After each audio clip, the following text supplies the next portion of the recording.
हाँ भाई, क्या हाल है। मेरा नाम है अलीज़र और आप देख रहे हैं मेरा ज़रनामा। दोस्तों, अगर आपको ये बिजनेस स्टाइल की वीडियोस पसंद आ रही हैं और आप हमारी बिजनेस कम्युनिटी का पार्ट बनना चाहते हैं तो नीचे इंस्टाग्राम और टेलीग्राम की लिंक दी हुई है।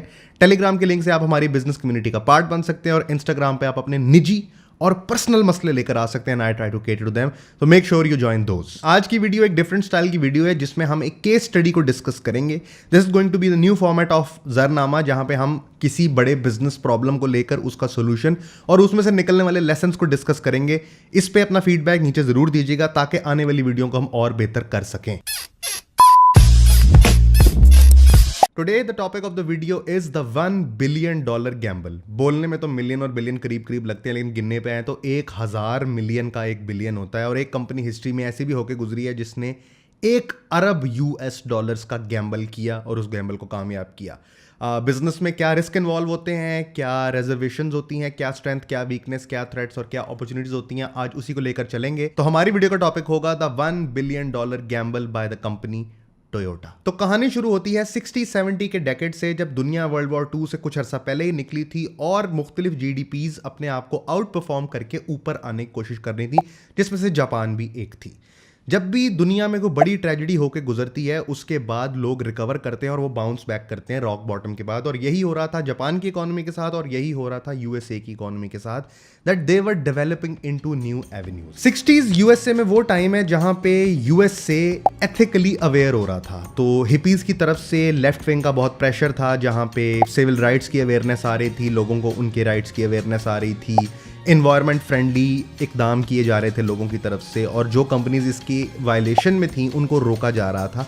तो 60s एक इस तरह का दौर है जहां पे अमेरिका एक ट्रांजिशन से गुजर रहा था और उस ट्रांजिशन से गुजरने की वजह से दुनिया की दूसरी कंपनीज जो हैं उनको एक अपॉर्चुनिटी मिली हुई थी और वो उस अपॉर्चुनिटी को अवेल कर रहे थे। 60s और 70s वही दौर है जब वहां से स्टीव जॉब्स भी उठा, वियतनाम वॉर खत्म हो रही थी और दुनिया में एनर्जी क्राइसिस हिट हो रहा था क्योंकि ईरान की रेवोल्यूशन हो चुकी थी और मिडल ईस्ट की तरफ से वेस्ट को ऑयल की वो सप्लाईज नहीं थी। इसको अलमशहूर 1979 का एनर्जी क्राइसिस कहते हैं। तो जब भी दुनिया में कोई इस तरह की बड़ी ट्रांजिशन हो रही होती है वो एक पूरी जनरेशन का माइंडसेट चेंज करती है। मिसाल के तौर पे पॉइंट ए से पॉइंट बी पे जाने के लिए अगर वो कम डॉलर्स खर्च कर सकते हैं तो वो उस ऑप्शन को ज्यादा अडॉप्ट कर रहे थे by the end of 70s and the start of 80s। This is called the one statement that was ruling the market was efficiency. एक ऐसी चीज की जरूरत थी जो एफिशिएंट तरीके से छोटी हो और कम एनर्जी और कम पैसे लगवाए लोगों के, ऐसी चीज की जरूरत थी। इस एफिशिएंसी ड्रिवन मार्केट में Toyota Corolla led the way and their sales were booming. 80 to 82 के रिसेशन के बाद यूएसए की मार्केट फ्लरिश करने के लिए बिल्कुल तैयार थी। प्रेसिडेंट रोनाल्ड रीगन बन चुका था जो कि एक फॉर्मर एक्टर था और उस पर कातिलाना हमला भी हो चुका था और उसने इसको खुदा की इंडिकेशन समझते हुए यह फैसला किया कि हम यूएसए की मार्केट को ऐसी की तैसी फेर देंगे। जो इंपोर्ट होने वाली गाड़ियां उनके ऊपर हल्की फुल्की पाबंदी लगानी शुरू की और फोर्ड, जनरल मोटर्स और क्रेसलर जैसी मोटर कंपनीज ने मार्केट को डोमिनेट करना शुरू किया। 80s वो टाइम है जहां पे हॉलीवुड सबसे ज़्यादा फ्लरिश हुआ, टेक्नोलॉजिकल डेवलपमेंट हो रही थी, आईटी कंपनियां आ रही थी। ये वो टाइम है जब स्टीव जॉब्स उठ के आ रहा था, माइक्रोसॉफ्ट उठ के आ रहा था, स्केट बोर्डर्स रूल कर रहे थे और ख़वातीन योगा पैंट्स पहन के टीवी पे योगा करवा रही थी। फेमिनिज्म की तीसरी तहरीक शुरू हो चुकी थी और आई एंट योर मामा का कॉन्सेप्ट मार्केट में फ्लरिश कर रहा था। वॉल स्ट्रीट पे बंदों के साथ बंदियां भी थीं, सिगरेट फ्लरिश कर रहे थे। तो बेसिकली यूएसए की इकोनॉमी फुल फ्लरिश कर रही थी। जब किसी भी जगह की इकोनॉमी ग्रो कर रही होती है कि वहां के लोगों की जेब में पैसा ज्यादा ना लगता है तो वो लग्जरी स्पेंडिंग स्टार्ट करते हैं। इसी टाइम पे बड़े बड़े लग्जरी ब्रांड्स उठकर आ रहे थे और अपनी लग्जरी को शो ऑफ करने के लिए अमेरिकन सिटीजन्स को कोई चीज चाहिए थी। ऐसे टाइम पे उनको एक ऐसी गाड़ी की ज़रूरत थी जिसमें बैठ के वो ये फील करवाएं और ये शो करवाएं कि हमारे पास पैसे हैं, क्योंकि एक मिलियनेयर दूसरे मिलियनेयर को ये दिखाना चाह रहा था कि मेरा बड़ा है और वो कह रहा था कि नहीं मेरा बड़ा है। और इस चक्कर में कंज्यूमर स्पेंडिंग क्रेजी हुई थी। जिस टाइम पे जर्मन जाइंट मर्सिडीज ने एस क्लास का लॉन्च किया और जिसके पास एस क्लास थी उसका ही सबसे बड़ा था। दुनिया में इंटरनेट आ चुका था, पर्सनल कंप्यूटर आने वाला था, यंग एंटरप्रेन्योर्स जो है वो मिलियनेयर्स बन रहे थे और ऐसे टाइम पे हमारा लेसन नंबर 1 बनता है जो कि है macro economic conditions of area change the mindset of consumer. जैसे 50s और 60s से निकल के लोग कंजर्वेटिव थे, इस टाइम पे लोग स्पेंडिंग कर रहे थे। तो जूं आपके हालातों वाकयात, आपकी कंट्री के, आपके गिरदोनवा के हालातों वाकयात चेंज होना शुरू होते हैं। ऐसे टाइम पे वुल्फ ऑफ वॉल स्ट्रीट भी उन्हीं टाइम्स की शूट हुई है।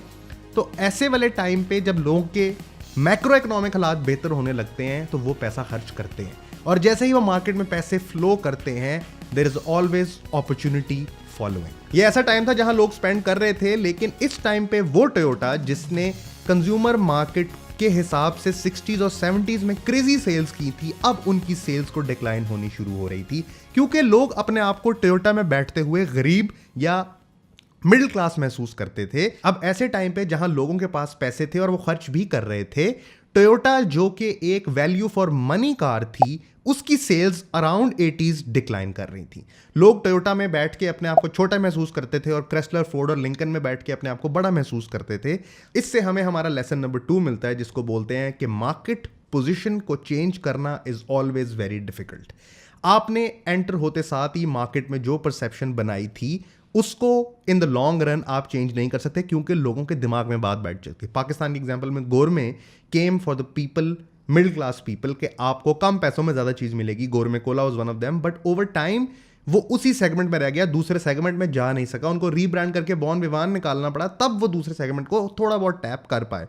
तो टोयोटा के साथ ये मसला था कि इवन दो बहुत अच्छी गाड़ी थी, लेकिन अमीर लोग उसमें बैठना अपनी जलालत समझते थे। This problem required a solution. In the second half of 80s Toyota के सीईओ टोयोडा ने अपने 20 डिजाइनर यूएस से भेजे और कहा कि देख के बताओ कि हम क्या गलत कर रहे हैं और हम मार्केट तक क्यों नहीं पहुंच पा रहे।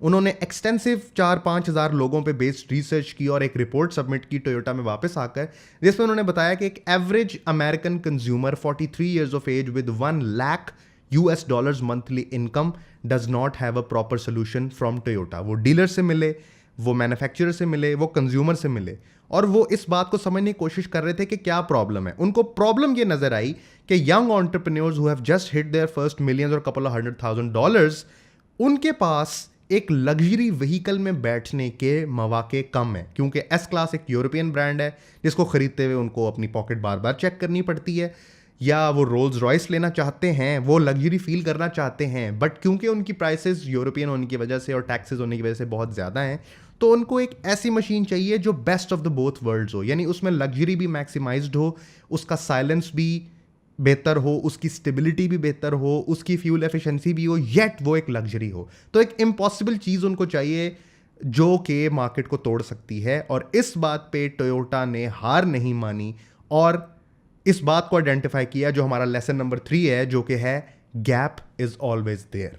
गैप तलाश हो चुका था और इस गैप को फिल करने के लिए टोयोटा ने around the end of 80s अपनी रिसर्च शुरू की। टोयोटा गैप तलाश कर चुकी थी। उन्होंने 8 design reviews, 1400 engineers, 2300 technicians, 450 prototypes of the first design और तकरीबन 60 डिजाइनर्स की मदद से ओवर 6 इयर्स रिसर्च करके दुनिया को दी द लेक्सस LS 400। उनकी एक्सटेंसिव R&D से उन्होंने एक ऐसी गाड़ी बनाई जो टोयोटा की तरह फ्यूल एफिशिएंट थी, ताकि उनको सारे टैक्स ना देने पड़े, डॉज की तरह सॉलिड थी, क्रेस्लर की तरह लग्जूरियस थी, GMC की तरह ग्रैंड थी, और फोर्ड से ज़्यादा पावर रखती थी। That too in a sum of money that's affordable by American consumer market. और उनकी पहली कैंपेन जो 1989 में लॉन्च हुई, जिसका नाम था बैलेंस, उन्होंने द वन मीडिया ग्रुप के साथ लॉन्च की और उसके बोनेट पे बहुत सारे ग्लास रख के उसको रेव किया, ये दिखाने के लिए कि हम इतनी स्टेबल गाड़ी बना चुके हैं कि रेव देने से ये ग्लास नहीं गिरते, which is called one of the greatest stunt in the history of automobiles. And this gives us our fourth lesson that it takes time. The Lexus LS 400 market में जाते साथ ही वॉज एन इंस्टेंट हिट। उनको Japan में, UK में, US में best automobile के सारे अवार्ड्स मिल चुके थे। वो best of the both worlds को कंबाइन करने में कामयाब हो गए थे। उसका इंजन भी पावरफुल था, उसकी बॉडी भी सॉलिड थी, उसमें एयरबैग भी था, उसमें लग्जरी भी थी, और ये सारा कुछ पॉसिबल हुआ क्योंकि टोयोटा ने लिया द $1 बिलियन गैम्बल। अब यहाँ पे अगर गैम्बल की बात करें तो इट्स नॉट दैट कि उनको ये नहीं लग रहा था कि ये $1 बिलियन का गैम्बल हमारा वेस्ट भी हो सकता है, लेकिन बात यह है कि समय रहते अपने अंदर चेंजेस करना और अपने आप को ये समझा लेना कि हम दूसरे सेगमेंट में भी जा सकते हैं या हमें चीज़ें चेंज करने की ज़रूरत है, ये समझना बहुत ज़रूरी है। नोकिया से भी यही गलती हुई थी कि उन्होंने वक्त रहते एंड्रॉयड को अडॉप्ट नहीं किया और फिर उनको बिकना पड़ा $21 बिलियन में। तो उस टाइम पे $1 बिलियन गैम्बल ने वो पैसे उनके तकरीबन 3 साल में वापस करा दिए। उसके बाद 90s, 2000s, 2020s, आज LX600 is as luxurious as a Maybach और अ कलिनन। बट ये टोयोटा की तरफ से एक ऐसी कोशिश थी जो किसी भी तरफ जा सकती थी, जिससे हमें हमारा लेसन नंबर 5 मिलता है कि इट्स ऑल अ गैम्बल। आपको एट टाइम्स रिस्क लेना पड़ता है, आपको एट टाइम्स अपनी डोमेन में से बाहर निकल के कोशिश करनी पड़ती है, रात जाग के कभी ना कभी मुश्किल वक्त गुजार के देख के गैम्बल आपको करना ही पड़ता है। अगर आप टोयोटा तो उनकी बिक रही थी, वो कुछ भी कर सकते थे, लेकिन उन्होंने टोयोटा का सिर्फ सहारा नहीं लिया, अपनी सब डिवीजन लेक्सस बनाई और आज लेक्सस जितनी कंफर्टेबल और जितनी लग्जूरियस है उतनी कोई और गाड़ी होगी। तो ये था हिस्ट्री में जिसको $1 billion Gamble by the company Toyota कहते हैं। आज वो कंपनी $250 बिलियन का रेवेन्यू FY 2021 में लेकर बैठी हुई है। इससे आपको क्या बिजनेस नॉलेज मिली या क्या लेसन मिला वो कमेंट्स में ज़रूर बताइएगा। आई hope you like the video. इस वीडियो को हम और कैसे बेहतर बना सकते हैं उसका फीडबैक भी ज़रूर दीजिएगा।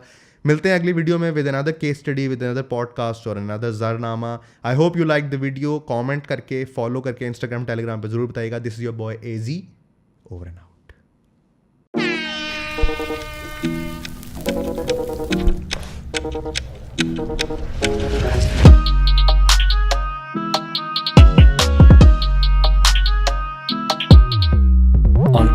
ऑन कर छोटे बस अपना ऑन कर।